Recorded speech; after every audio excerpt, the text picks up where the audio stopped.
Assalamualaikum warahmatullahi wabarakatuh.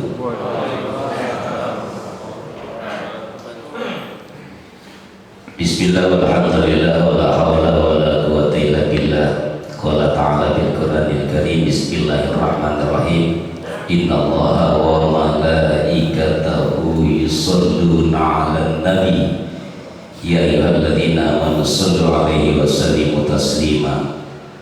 Hadirin bapak-bapak dan ibu-ibu yang saya hormati, wabil khusus Ketua Masjid As-Sakinah beserta staf dan jajarannya, wabil khusus pula Menteri Perhubungan yaitu Ustaz Miftah. Mudah-mudahan yang hadir di sini Allah panjangkan umurnya, Allah sehatkan badannya, dan Allah murahkan rezekinya. Amin ya rabbal alamin. Hadirin sekalian, sabda Nabi begini: Kultum tarawih khairun min sholati alfi rakaatin. Kultum tarawih ini lebih baik daripada kita sholat 1000 rakaat. Makanya terkadang ada ya pakai ceramah dah jadi lama. Padahal kita dengerin kultum tarawih begini ini cuma 10-15 menit, pahalanya lebih besar daripada entar kita sholat berapa? 8 rakaat ya, 11 rakaat. Pahalanya ini lebih gede nih. Walaupun mungkin 10 menit, 15 menit pahalanya lebih gede daripada kita entar tarawih plus witir. Ditambah lagi terkadang kita juga tarawih karena ini sholat bulanan, kita ngejar tarawihnya, kita lupa qobliyah isanya, ba'diyah isanya. Padahal ba'diyah isa itu pahalanya lebih gede daripada kita tarawih dengan witir. Jadi kalau kita salat tarawih, ba'diyah kita nggak kerjain, ya rasanya rugi-rugi dikit apa rugi-rugi banyak ya. Jadi untuk besok-besok jangan sampai ba'diyah isya ini kita tidak kerjakan, karena yang 2 rakaat ini, yang ba'diyah isya ini pahalanya jauh lebih gede daripada yang kita kerjakan 11 rakaat. Karena nanti di akhirat yaumul qiyamah di padang mahsyar, pada saat kita diperiksa oleh Allah, ditanya oleh Allah tentang sholat kita, ditanya nih sholat isya kita sempurna atau tidak sholat isya kita. Nah coba dah, tadi sholatnya sudah ya, gimana kita masuk kelas, kita masuk ada khusyuk. Wallahu akbar. Ya Allah, ono ya kontrakan nomor 5 belum bayar ya. Itu yang punya kontrakan, yang kontraknya ya Allah udah tanggal 39 belum bayar kontrakan. Suaminya ya Allah, Gojek serba sekarang adalah beras mahal, mahal. Nah itu kan kagak khusus ya. Nah nanti itu untuk menyempurnakan sholat fardu kita, Allah tanya sama malaikat, Kak coba lihat dia sholat qobliyah sama ba'diyah enggak? Qobliyahnya sih ngerjain ya Allah, ba'diyahnya kagak. Nah kurang sempurna, maka sempurnakan sholat kita dan qobliyah dan ba'diyah. Mudah-mudahan sholat kita tadi di mata Allah, Allah berikan nilai yang sempurna. Amin ya rabbal alamin. Hadirin sekalian berbahagia, Nabi Muhammad adalah sosok manusia yang paling dicintai. Kalau saya tanya, kalau kita cinta kepada sesuatu atau cinta kepada seseorang, apa yang kita lakukan? Bu, dulu waktu cinta banget sama calon suami, sama pacar, apa yang ibu lakukan? Kalau dulu kan belum ada HP ya, seumur-umur kita ya seminta belum ada HP ya, belum ada. Kalau sekarang makan ya HP, pakai WA, pakai Facebook dan lainnya, pakai apa aja ditanya, di mana bang? Di hatimu sayang. Nah, biasa dan kembang ya. Nah kalau kita cinta kepada sesuatu atau cinta kita pada seseorang, maka kita sering menyebut-nyebutnya. Benar bu? Bu, benar kan? Ya itu yang namanya cintanya cinta mati. Tapi bohong, cuma masih pacaran doang cinta mati, pas suami meninggal mah nggak ada yang mau nemenin. Kalau kita cinta kepada sesuatu, cinta pada seseorang, maka kita sering menyebutnya, ya. Kalau sekarang anak muda, ada anak muda nggak nih? Ya, ya. Biasanya emang surga usia-usia tua mulu emang. Ini wajah-wajahnya mudah-mudahan ini wajahnya sih wajah-wajah yang kalau ibu lihat nih wajah-wajah yang wajah-wajah surga gitu nih. Ya. Kalau didoain surga yang muda juga dengar. Ini wajah-wajah mudah-mudahan wajah-wajah yang bertakwa, amin ya rabbal alamin. Nah, kalau kita cinta kepada sesuatu kita sering menyebutnya. Nah, oleh karena itu Nabi Muhammad adalah sosok manusia yang paling dicintai. Tidak ada manusia hamba Allah yang paling sering, paling banyak disebut di dunia ini. Tidak ada kecuali Nabi besar Muhammad Sallallahu Alaihi Wasallam. Apa buktinya? Lihat setiap waktu. Hari ini di sini kita isya jam berapa? Jam 7:08. Muter ke sana dikit, terus berputar lewat 9, lewat 10, terus. Berarti kemalasan tidak pernah berhenti di dunia ini. Minimal dalam satu hari, segablek-gablegnya orang, tahu gablek? Segablek-gablegnya orang, kagak pernah sembahyang dah, walaupun dia dekat masjid. Ada nggak sih yang dekat masjid kagak ke masjid? Ada. Bisa parahnya nih Bu ya. Segablek-gablegnya orang dia kagak pernah ke masjid, minimal dia dengar nama Nabi Muhammad dalam satu hari 5 kali minimal. Itu dengan suara azan. Asyhadu anna Muhammadar Rasulullah minimal. Di sini selesai terus bergema, tidak ada henti-hentinya. Itu minimal. Bagi kita yang sholat minimal kita mendengar 5, minimal kita membaca 5-9 kali. Kapan? Pada saat kita tasyahud. Tadi kita sholat isya 2 kali tasyahud. Asyhadu an la ilaha illallah. Minimal. Nah, oleh karena itu apalagi kalau memang kita ini sangat cinta kepada Nabi Muhammad, maka sering-seringlah kita menyebut nama Nabi Muhammad dengan bersolawat. Allahumma sholli ala sayyidina Muhammad wa ala ali sayyidina Muhammad. Man shalla alayya wahidatan sallallahu alaihi asyra. Barang siapa, kata Nabi Muhammad, yang berselawat kepadaku, maka Allah akan berselawat kepadanya. Kalau kita berselawat ya, kita berselawat kepada Nabi Muhammad, Allahumma sholli ala sayyidina Muhammad wa ala ali sayyidina Muhammad, atau Allahumma sholli ala sayyidina Muhammad, maka Allah berselawat kepada kita 10 kali. Selawatnya Allah kepada kita dalam bentuk dia memberikan ampunan kepada kita, meningkatkan derajat kita 10 tingkat, dan menghapuskan dosa-dosa kita 10 kesalahan kita. Itu keutamaannya. Hadirin sekalian, keistimewaan Nabi Muhammad, kemuliaan Nabi Muhammad bukan hanya di mata umatnya, bukan hanya sesama hamba Allah. Allah sendiri memuliakan Nabi Muhammad. Dari mana Allah memuliakan Nabi Muhammad? Dalam firman-Nya, innallaha wa malaikatahu yusholluna 'alan nabi ya ayyuhalladzina amanu shollu 'alaihi wa sallimu taslima. Hadirin, kalau Allah perintahkan sholat, Allah nggak sholat.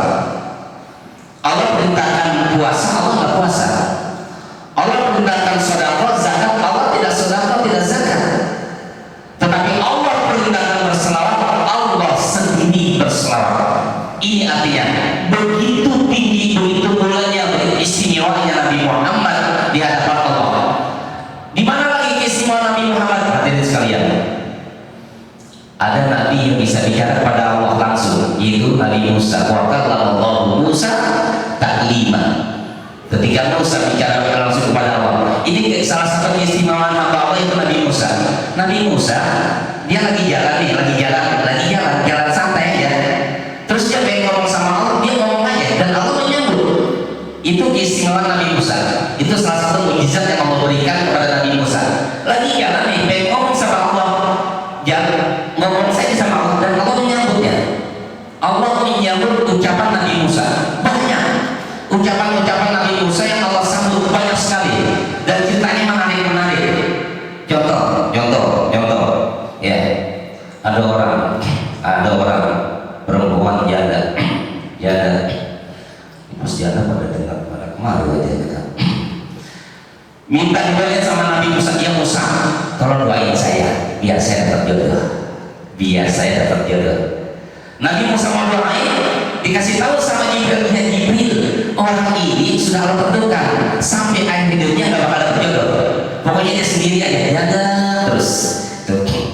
Akhirnya Nabi Musa mau berdoa, ngajarin didoain, ya Nabi Allah tolong doain, wahai bulan, Allah sudah memberi kabar bahwa engkau sampai hayat hidupmu engkau akan jadi janda terus.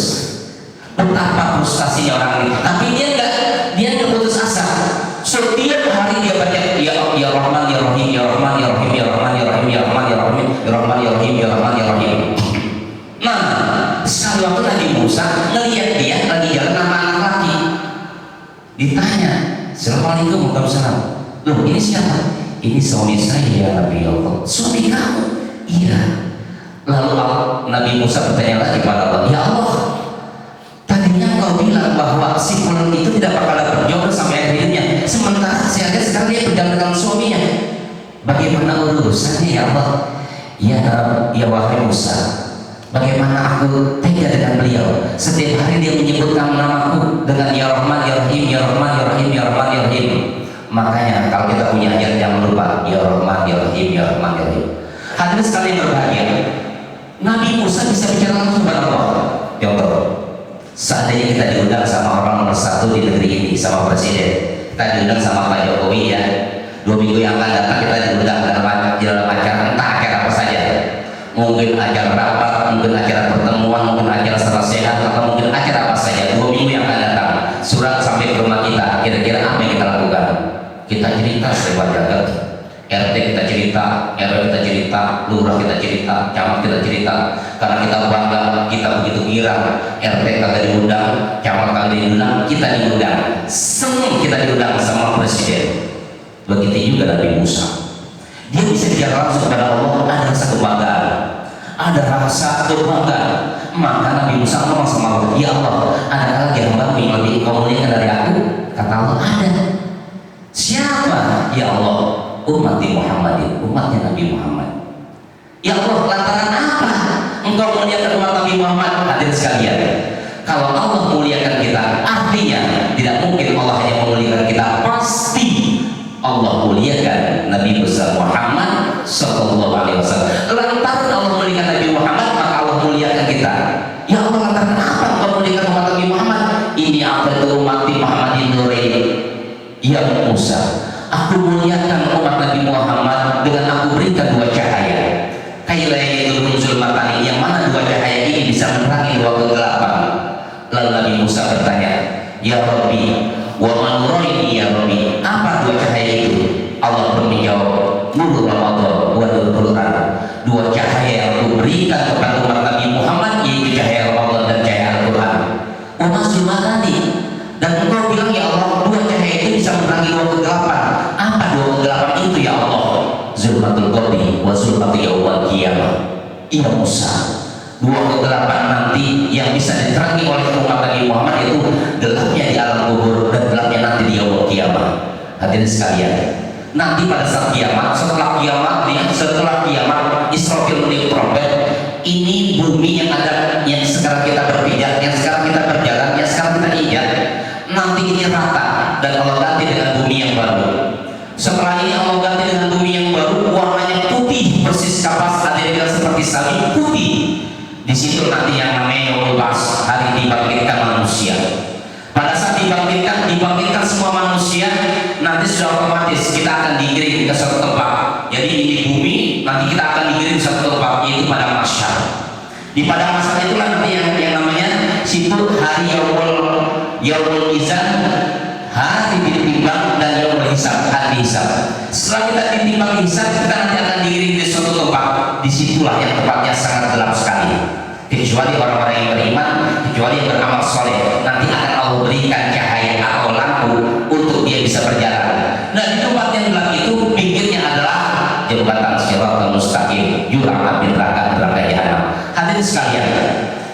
sebagai bukti bahwa Nabi Muhammad adalah yang sangat dicintai. Banyak sekali kisah cinta bahwa Nabi Muhammad ini adalah hamba Allah, satu-satunya makhluk yang sangat dicintai. Contoh,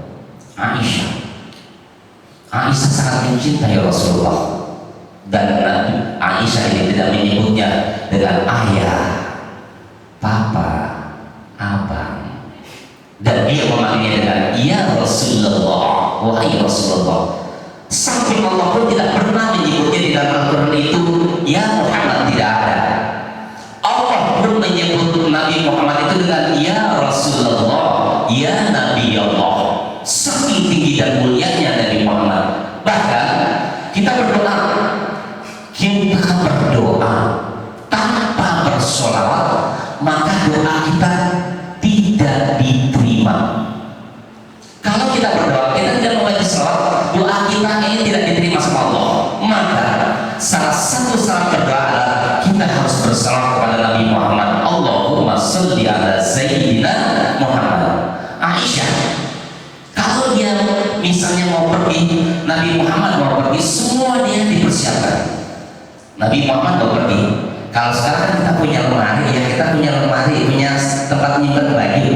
Nabi itu nggak ada. Jadi bajunya digantung di tembok. Kalau Nabi mau pergi, mau berangkat, itu diambil sama Aisyah, diambil, dipakai Nabi Muhammad, bajunya dipakai. Nabi Muhammad berdiri, dipakai bajunya.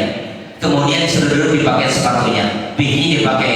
Saya tanya, Pak, pernah nggak mau kerja baju dipakai nama suami? Sama istri pernah. Pas istri mau pakai ambilin baju, ini juga komentar yang lain. Kemudian anak ngambilin baju, mau bekasin kali ya. Tapi Aisyah, Nabi Muhammad mau pakai baju dipakai. Dan kalau Nabi Muhammad mau keluar, itu pintunya dibukain sama Aisyah, dibukain.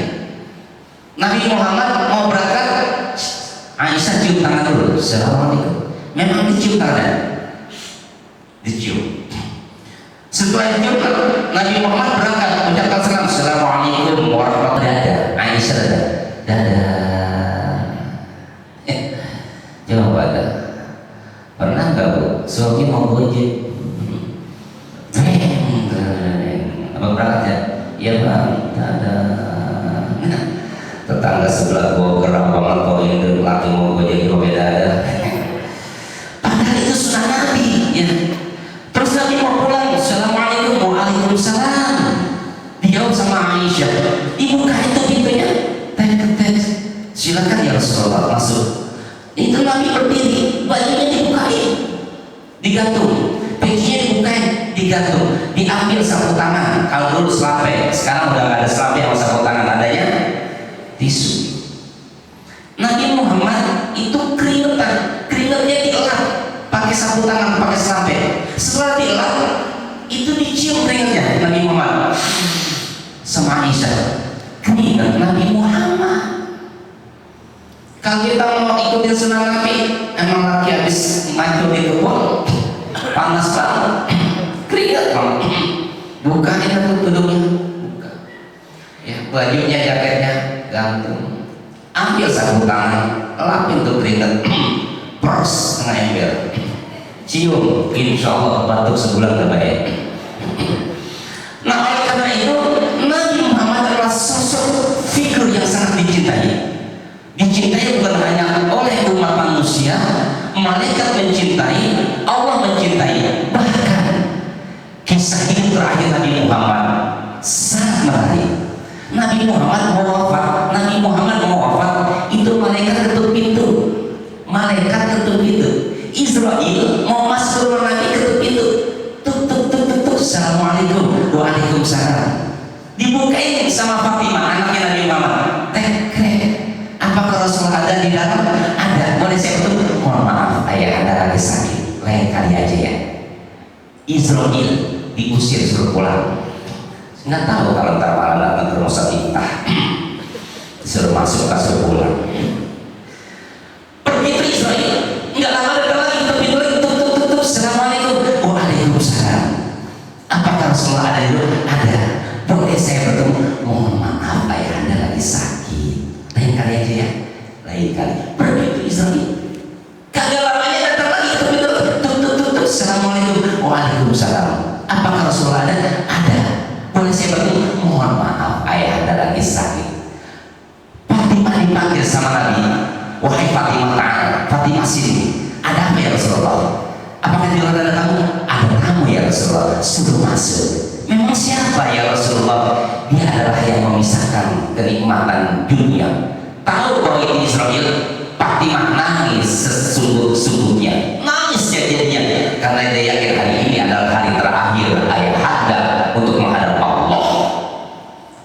Langsung singkat Nabi Muhammad prosesi wafatnya Rasulullah itu ditawar dulu Israel. Assalamualaikum. Waalaikumsalam.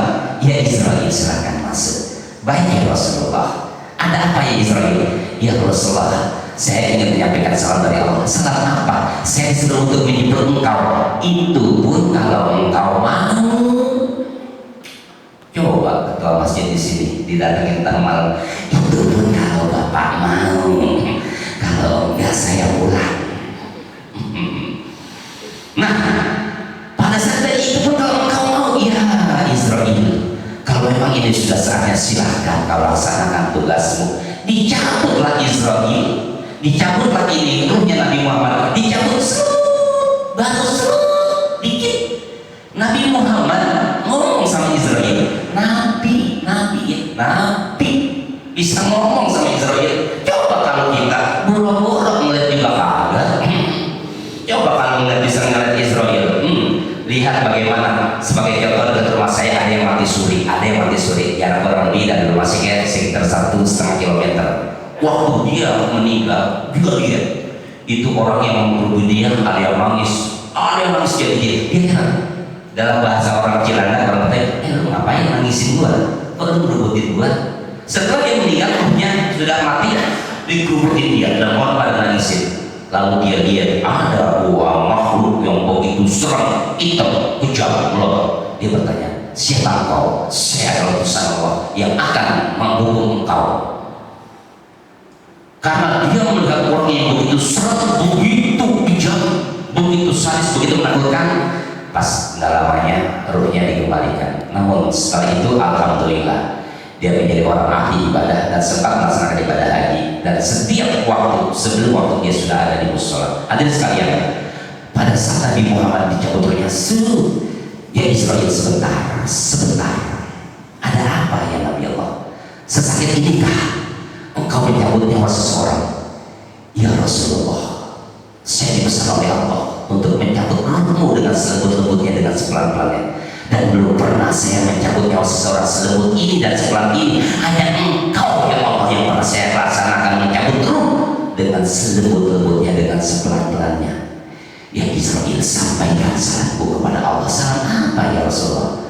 Sampaikan salamku kepada Allah agar semua umatku pada saat dia sakratul maut, biar aku yang menanggungnya, sehingga umatku pada saat sakratul maut dia tidak lagi mengalami sakitnya sakratul maut. Hadirin, Nabi Muhammad pada saat sakratul maut dia dihampiri oleh 3 malaikat, Israel, Jibril, dan Israfil.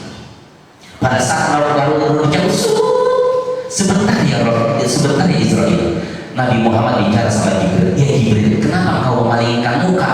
Apakah engkau jijik melihat aku? Jibril pun bicara, ya Nabi Allah, ya Rasulullah, siapa yang tega melihat kekasih Allah dicabut ruhnya, merasakan sakit? Jibril tidak tega melihat Nabi Muhammad pada saat ruhnya dicabut, dia merasakan sakit. Hadirin, bagaimana kita yang umat Nabi Muhammad? Nabi Muhammad sendiri, Rasulullah, pada saat dia menghadapi sakratul maut dia merasakan sakit, apalagi kita. Oleh karena itu, kalau kita sering bersalawat kepada Nabi Muhammad, insya Allah kita dicabut ruhnya dengan selembut-lembutnya. Oleh karena itu, pesan sedikit yang saya sampaikan, usahakan setiap habis sholat jangan lupa la ilaha illallah wahdahu la syarikalah, lahul mulku wa lahul hamdu yuhyi wa yumiitu wa huwa ala kulli syai'in qadir. La ilaha illallah wahdahu la syarikalah, lahul mulku wa lahul hamdu yuhyi wa yumiitu wa huwa ala kulli syai'in qadir. Usahakan setiap habis sholat minimal 3. Insyaallah kalau ini kita lazim, kita mulazamah, kita istiqomah setiap habis sholat fardu, insya Allah pada saat ruh kita dicabut oleh Israel itu seperti kita menarik rambut di dalam tepung, lembut sekali. Makanya kita pernah dengar ya, ada orang yang lagi sholat meninggal, pernah ya? Ada yang lagi baca Quran jatuh meninggal, ada yang lagi sujud dia nggak balik lagi meninggal. Mudah-mudahan kita meninggalnya seperti itu, kita balik dalam husnul khatimah, amin ya rabbal alamin. Al-Fatihah. Iya karena berdoa, iya karena setengah jelas suatu mustaqim suatu ladzina an'amta alaihim ghairil maghdubi alaihim waladdallin. Wallahu muwaffiq ila aqwamit thoriq. Assalamualaikum warahmatullahi wabarakatuh.